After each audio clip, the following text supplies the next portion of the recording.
That's good or bad? We'll take it.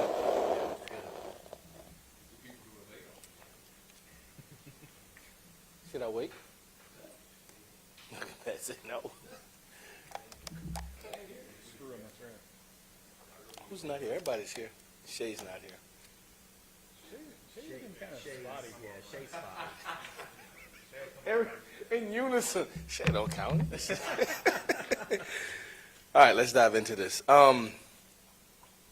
Reflection for us Mondays are about the truth.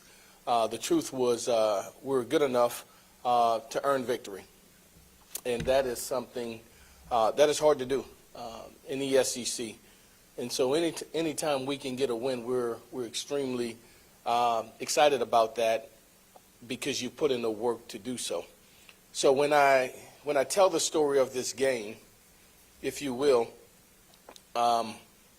we're fired up, right, to go into Tiger Stadium to play our very best. We start off, I would say, pedestrian, right? The defense takes the field first. Our opponent goes down. We bend, but we don't break. They pick up yardage, and we end the drive with the turnover. Excited. Here we go. Offense goes to the field. We go 3 and out. Ba-boom. The worst sound you could ever want to hear as a punt unit. They block it, scoop and score. Nothing exotic, 4x4, exactly what we practice for. Don't execute. Keep our composure. Stay to the course. They then, see, y'all made me start, and there's people walking in. Ba-boom. They get it, scoop and score, 7-0. Get back on the field offensively, we don't produce. All right, before you know it, now here you go. It's 14-0, just like that. It's 4 minutes remaining in the first quarter, and we finally get an opportunity to settle in and get our feet underneath us, and we do so. We go down and answer and tie the score with a great run by Caden Durham on an outside zone play where he makes the safety miss, and now it's 14-7. Defense comes out, pick. Harold Perkins make a great pick. We get the ball back, go down and get 3. 14-10. We go back and forth, get the ball again, go back down, 14-13. And now here's what we talk about all the time, that middle 8, right? The last 4 minutes of the second and the first 4 minutes of the third. Something we harp on, we emphasize, and where you steal a possession, if you will, or points. We bend again. They go all the way down to the 9-yard line or so, playing first and goal from the 9. We hold. Mansour Delane make an outstanding play in the end zone to give us the ball back. 33 seconds remaining. Call upstairs. Coach, what you want to do right now? Want to go ahead and kneel it and take it in? Absolutely not. This is a great opportunity to practice on the things that we preach.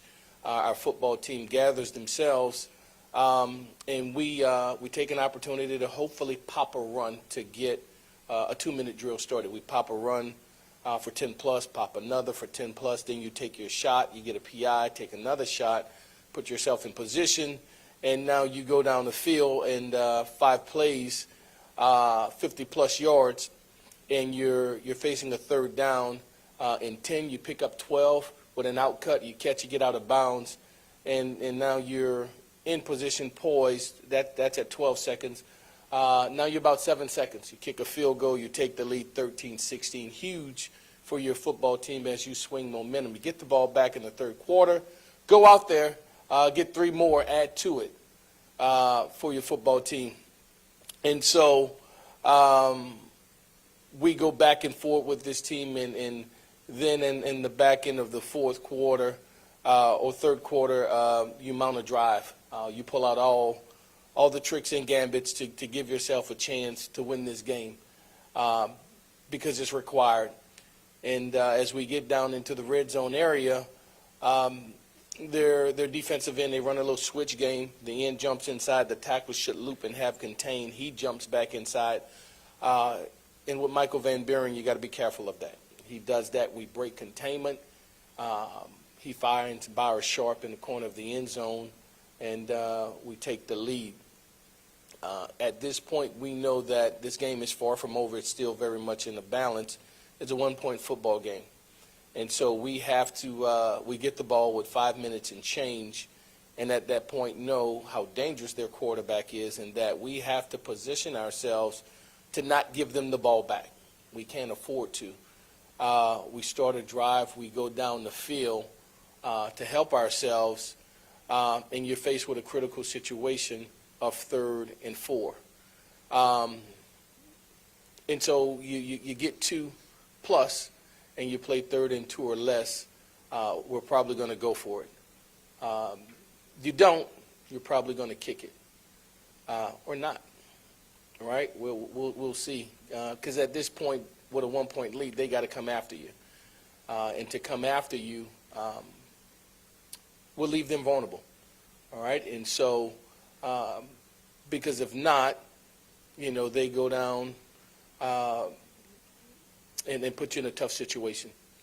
Nevertheless, Harlan Berry gets the play call. It's designed to hit in between the tackles and told.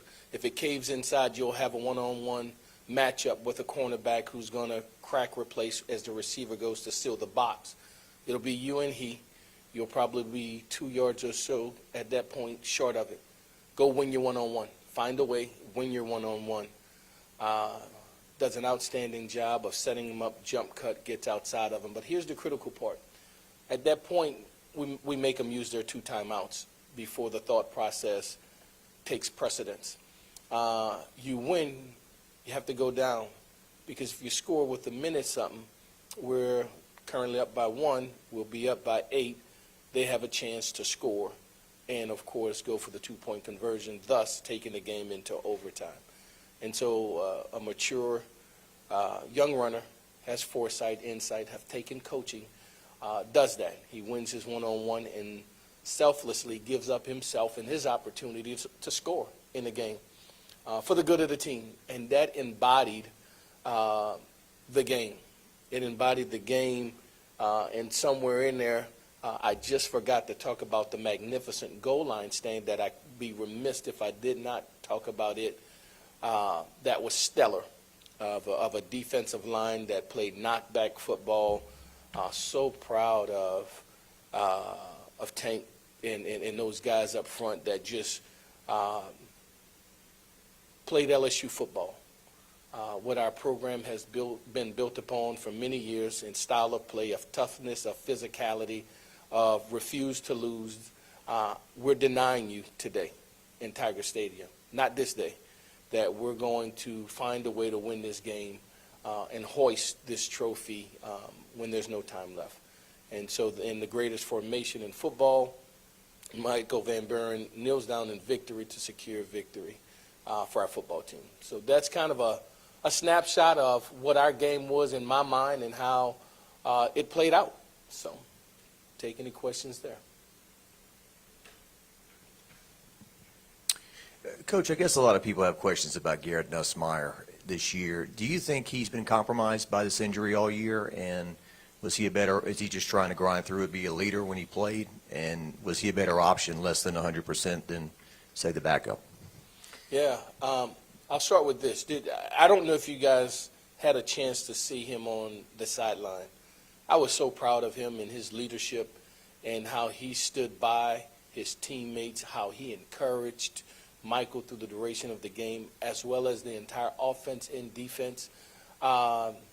He delivered in a way that was so monumental in the psyche of our team that even though he was down, he was not out. And so his contributions were significant for the morale of our football team, for the mindset of our football team.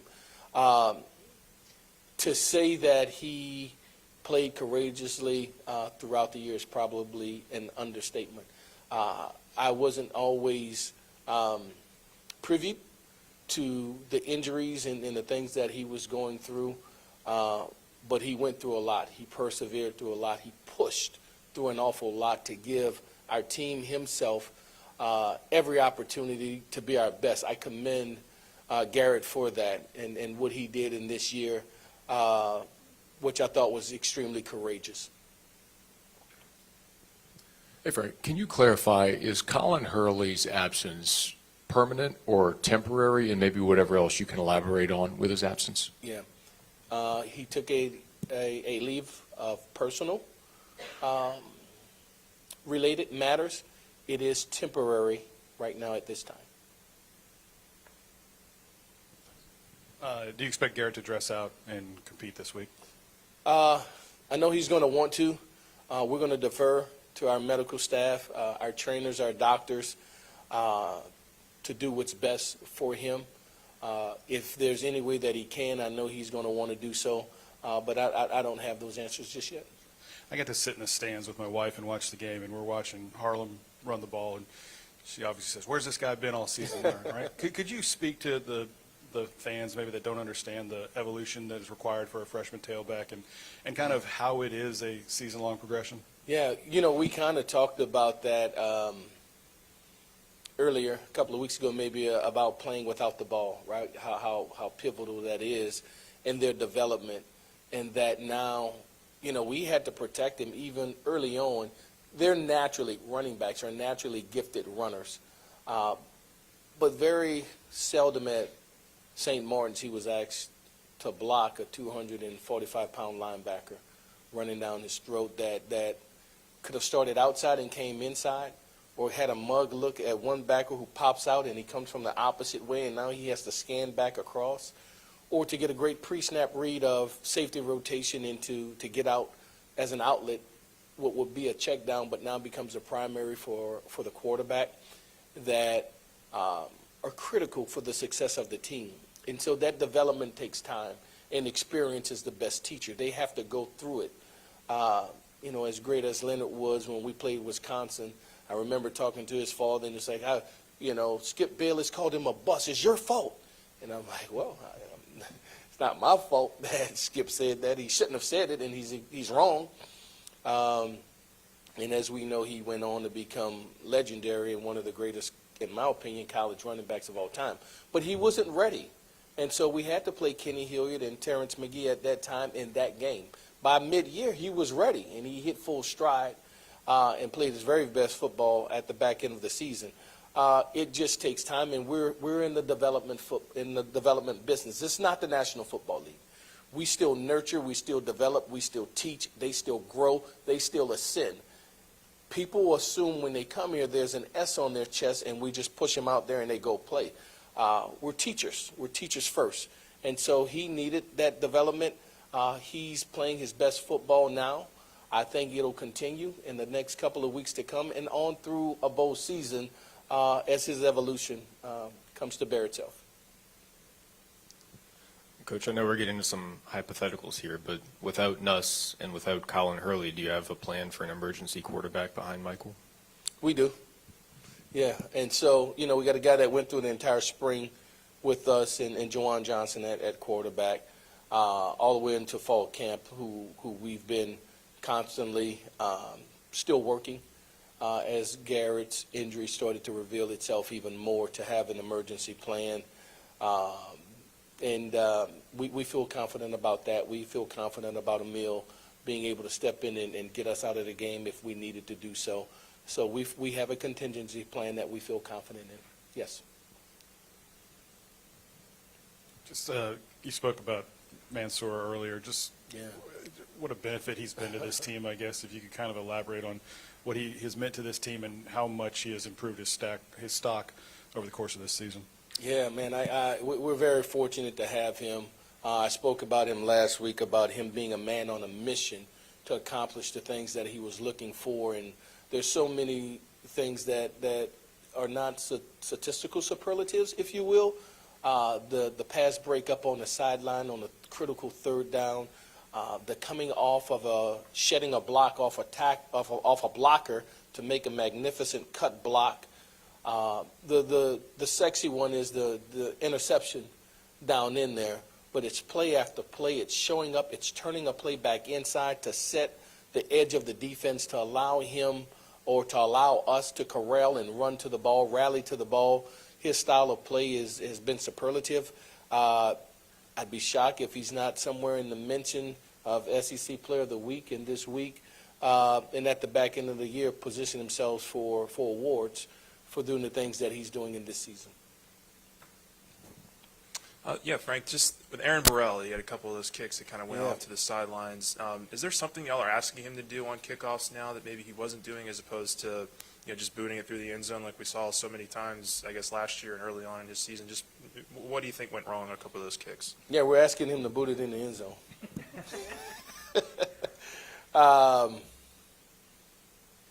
Yeah, we'll those are the things we're asking of him. He has the capability of doing it. He's done it sometimes with great consistency.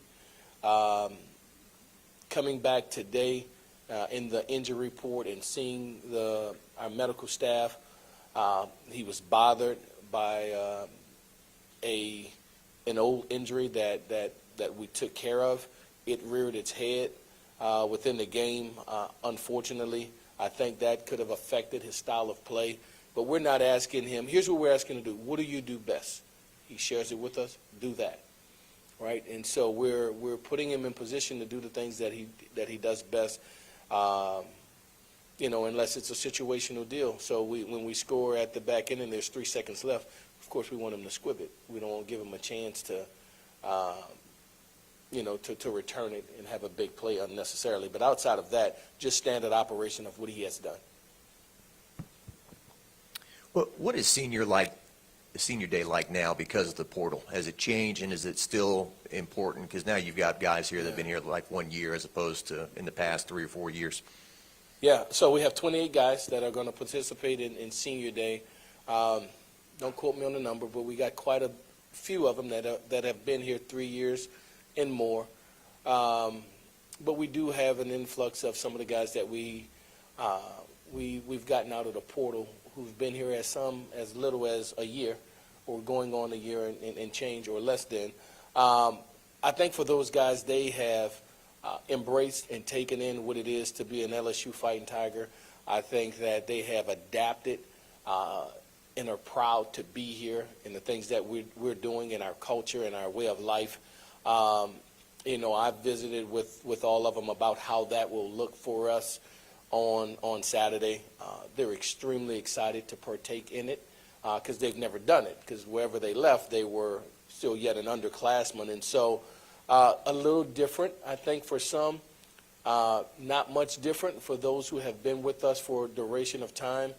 We'll do some creative things with these guys in the back end of this week in a celebratory manner with our football team as they take their last practice reps of a home game on that practice field and what that means and what that looks like, and build or prelude into what will be their senior day on Tiger game field as well. So I think the feeling is very much the same, that you have chills and goosebumps and excited about taking center stage in that stadium in front of 100,000 people, which we'll need, and they deserve to be able to stand in front of 100,000 Tiger fans. You all shuffled a little bit at both offensive tackle spots. Can you explain the decision that you all made to play both when you did, and then after evaluating the film, how you thought those guys did? Yeah, just thought those guys, asking them to play an enormous amount of reps wasn't advantageous for them or for us, that if we could split those reps in half, the idea if it was somewhere about 30-30, they could give us 30 great plays, opposed to 30 great plays and another 30 that are a tad bit under. So if they were fresh, they were engaged, and they're learning from the other while he is out there, then going onto the field would give them and give us best opportunity for production. After watching the film, you saw those things. I thought we controlled them for the most part. They had one of the most prolific defensive ends in the SEC. I thought we managed him well. He didn't just disrupt our world. And I was proud of him. I was proud of those young guys and their ability to keep them in front of them, if you will. That's the tough thing about this, right? And so we talk about the defensive ends in the SEC and how they rush the field, and they're elite, all right? They're the top 5, top 10 draft picks, and they're going against a guy who's going vertically backwards, and how to get to your depth, how to counter the repertoire of things that he will do is up and under. It's in and out. It's then an ice pick. It's two-hand bob. It's bull rush. You got to be prepared for it all at any time. And so, and it's a tall task for a guy who's youthful. But I thought our guys did well. Was proud of the job that they did, and I think they'll continue to just get better. But for us in that regard, we played 70 snaps or so on offense and 50 or so on defense. Again, kind of what we have found as the sweet spot to allow us to be at our best. I got two for you. What did it mean to have your family on the field with you after the game? Who was that young man they threw at you and then you had to catch? And then what did you see in Michael's full game? Like now that he had the full game to work with, and where do you think he can maybe take another step here going forward? Yeah, I thought Michael's body of work was imperfect, but yet something that we can certainly build on. Again, there were things early in the game, and it's different, right? It's always different when you are the guy that's coming off the bench. The pressure is different. The expectation is different. So for length of time, everybody in their mind want Teddy Bridgewater. Well, Teddy's not better than Drew. Sorry, Teddy. But he's not, right? Drew was the guy. But as he got older, we want Teddy, because he was the backup that came in and looked great. And so there's an adjustment from the guy that comes off the bench compared to the guy who starts and have all the monumental pressure and expectations to live up to. It was a first in Tiger Stadium for Michael, and so it took a minute for it to digest. I think he settled down well. He would want some of those throws back that he makes routinely, because we purposely didn't ask him to do anything over the top. We're going to give you simple ones, and even that, it can become challenging for you in your debut in Tiger Stadium. But I thought he finished in a flurry. I thought he was willing to do whatever it took to help us win the football game. He delivered and gave his best when his best was needed. And so proud of him and the job that he did. I had about 40 or so family members that were in town for the game, including my mother, who was in the wheelchair on the field. So it was a terrific feeling to be able to share that with the people you love. And over the years, as I've gone from state to state and coached at places, that was always the tough part. Life is grand, life is beautiful, if you can share it with the people you love. To do it by yourself and not be able to share it with people you love, and for others, then it's a little different. But it hits different when you can. And so it was a great feeling at that time. That was my grandson, Makai, who they threw at me on the field, who his game plan was, Pop, we can win. All you have to do is put me in the game, right? And so so he made that known to me. So, yeah, a great opportunity and family time. Thank you for asking that. Frank, do you expect Whit Weeks to play again this year, and could you go through an injury report from Saturday? Yeah, boy, I sure hope he would. He makes us better. I'm respectful and understanding of his injury, of his future, and the things that he's trying to attain. I think if there's a possibility of him being able to play, he's going to position himself to do so. Unfortunately, that hasn't happened in the last couple of weeks, several weeks. We'll try again this week. Spoke with him this morning. He has a desire and a want to play and to finish in this season the way that he sees fit, and we certainly want to accommodate him in doing so. Outside of that, nothing major. Couple of knickknacks here and there, bruises and things. No breaks, no tears throughout the week in this week's game. If I ask you a couple, Ramos got some SEC Player of the Week Good. honors. He's the ultimate position of do something right, nobody remembers, right? Yeah, Do something yeah. wrong, 3 no for one 3. forgets. Yeah. Yeah, so 3 for 3 in field goal attempts, perfect in PATs, and nobody says anything. He missed that one wide right. Everybody remembers it. Consistency, maturity. He's going to be a tough one to replace as he wraps up his senior year here. He has been steady since his freshman year. He is our all-time point leader. And just really proud of the job that he's done for us. If and when you reach a bowl game, you obviously would be the head coach of that? If I'm allowed to be, I would certainly love to be. Got you. What would a bowl game, what does a bowl game mean to the program moving forward? Because a lot of people downplay them these days, but as the acting head coach, what do you see in that? Oh, it's a big deal. It's a big deal for us. Anytime you're able, when you think of your program holistically and the continuous opportunity to develop your team, the longer and the more you can practice, there's development, there's engagement, there's cohesiveness that happens with your football team. And so we'd like to play into January to advance our football team, to keep the camaraderie and the building of a program that we think is on a horizon, right? At a time in year when some people are getting weary, our football team is building steam, right? And so from a week ago to this week to this upcoming week versus Western Kentucky, we're eager to play. We're chopping at a bit to get better, to prove ourselves and beyond.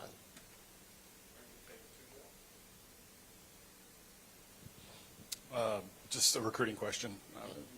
Somebody got a 5th star in New Orleans, yesterday, I guess. But just what does the victory do for you and those phone calls that, you get to make to the potential, commitments?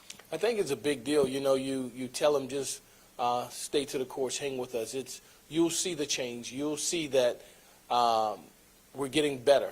And for young eyes, getting better is winning, right? And so they sometimes can't see the gains that the team is making and sometimes they can, in effort and style of play versus said opponent. But when you win, they remember that. It makes them feel good. And so they identify improvement with winning. And so to have a win on Saturday was a big deal for our football program. It was a big deal for those guys who are committed to us. Kind of allows them to stick their chest out and hold their chin up high. We're back. Okay, you saw that, huh? And so they were ecstatic when we talked to them. You got anything on Western Kentucky? Yeah, they're a good football team, 8-2.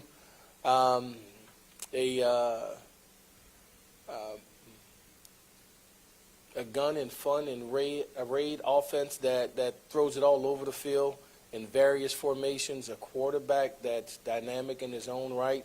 You look at it against Louisiana Tech, I think he had 12 for 80 yards in rushing. He can spin it. And again, when you talk about the air raid offense and all of those guys that come off of that lineage, it's always difficult because they go with great speed. They give you exotic looks, and they throw it all over the yard. And so our discipline, our eye discipline on defense will be critical for us. They have a really good running back who's rushed the ball well for them and 2 dynamic receivers. Defensively, they multiple, right? They're a 3-4 defense that turns into 3-2 defense, that turns into bear defense, that turns into all these variations of things that you'll have to prepare for. There'll be a challenge for us from a defensive standpoint, from an offensive standpoint, because we've had challenges with variation and movement up front. And so to be on point this weekend will be critical for our success, just to get a hat on a man. And I think if we do that, we'll have the success that we're looking for. But they're a talented football team with a great young staff that's doing a good job for them. Thank you all. Thank you, Frank. How come y'all didn't come? Y'all promised me if I went out last Friday, y'all were going to be there. And we were over. I went. Why you and didn't I call drove me? Well, I was talking to somebody on your staff, trying to find you. And I knew what you were in. And I saw some cops out there, actually. Yeah, And that I was my thought- crew. No, they were like Oh, with somebody else? They were like arresting some. Oh, no, that wasn't me. I thought it was you. I pulled up on that. I was like, Hey, but here's the deal was I was in a unit, an unmarked car, so the police would get out with me, and as we would pull up at these Winnebagos or whatever in these areas, you know, they're drinking and having a good time. Like, hey, I didn't do it. I didn't do it. You know, once I came out, it was it was magical, because for the people, they didn't think it would become a reality. They thought I was just saying it. Right. And we probably, went to 5 stops, but other people came around once the buzz started. And for them, it was, he really came. Like, no way this is true. He's here. You know, one elderly lady, you know, she was like, in all my years, she cried, we hugged, we picked up dogs and babies and cats, and it was just a magical night for Southern hospitality. Yeah, it was great. Thank you all.